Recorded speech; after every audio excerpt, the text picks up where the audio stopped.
Amazon suffering a massive hack attack. Is privacy even possible anymore? Now admitting it's been hacked again. All of the digital distractions and smart home technologies and all of these ways that we basically have lost privacy. Vulnerability in the app allows spyware to be installed on phones that can turn on the camera, microphone, and collect data. Maybe we need to think about this in a totally different way.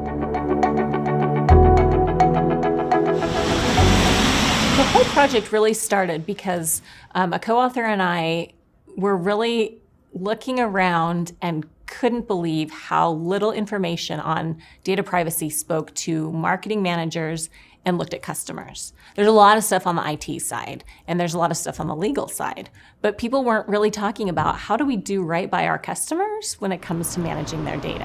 And we viewed that as a huge gap. So we set out to map out the space. How do customers really think about the way companies use their data? People feel really vulnerable about this. And so if you ask people about, well, what do you think about your privacy? Well, do I even have privacy, right? And so privacy really isn't something people think about, but what they do think about is it makes them feel weird when all of this information is out there. Even if a company has their information and doesn't use it, people don't like that. And they feel really vulnerable. And so we started studying vulnerability in this space. It proved to be so much more of an interesting and relevant concept to customers when we were talking with them. What could be one of the biggest data breaches ever to hit a major retailer this morning, Home Depot. When a company was breached, companies that were more transparent and offered more control took less of a hit, particularly if it was a really bad breach. Their closest competitors were also affected. We saw the initial drops averaging around 8 million, so this wasn't trivial numbers we were talking about here.